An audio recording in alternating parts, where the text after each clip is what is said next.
Ibig sa taglay niyang kulit, tsak ika'y mapapaibig. Ang bibi mo at ang bibi ko. Love you, pare. Bibo! Bibo!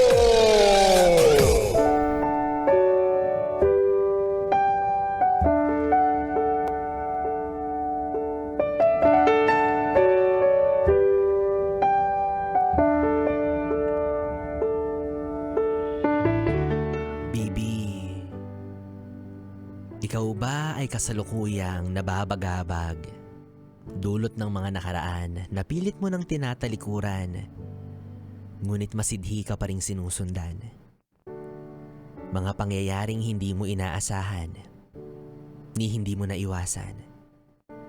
Bahagi ng buhay mo at kasaysayan na nakatatak na sa iyong pangalan. Multo ng kahapon na sa tuwing papasok sa iyong diwa ay bigla na lang nananariwa ang sakit at lungkot ng mga bagay na sa iyo ay ginawa. Minsan, nakakahanap ka ng kapayapaan sa iyong isipan. Nagpapasalamat ka kasi unti-unti mo na itong nakakalimutan. Ngunit may mga tao sa paligid mo na bigla ka na namang papaalalahanan.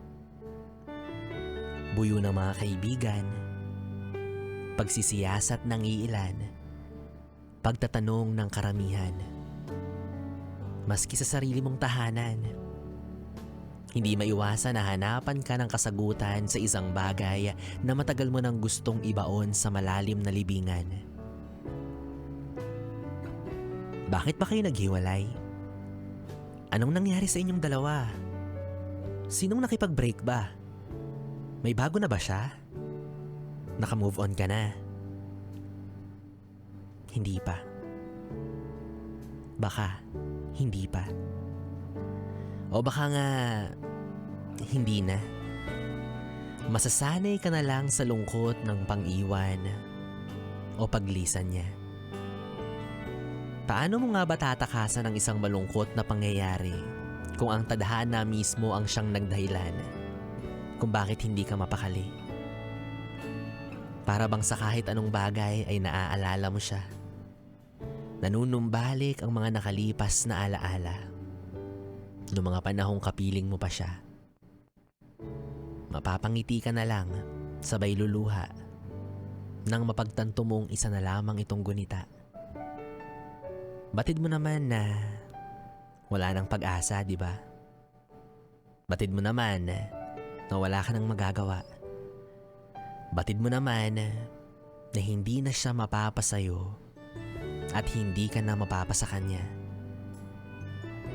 Ang mahalaga sa ngayon, tanggap mo na. Basta't huwag ka lang mawawalan ng pag-asa na balang araw, makakalimutan mo rin siya. Ang oras hindi tumitigil. Gaya ng pagtibok ng puso mong ayaw papigil. Kaya't hanggat umuusad ang kamay ng orasan at may pintig ng puso kang nararamdaman, darating din ang panahon na tuluyan mo na siyang makakalimutan.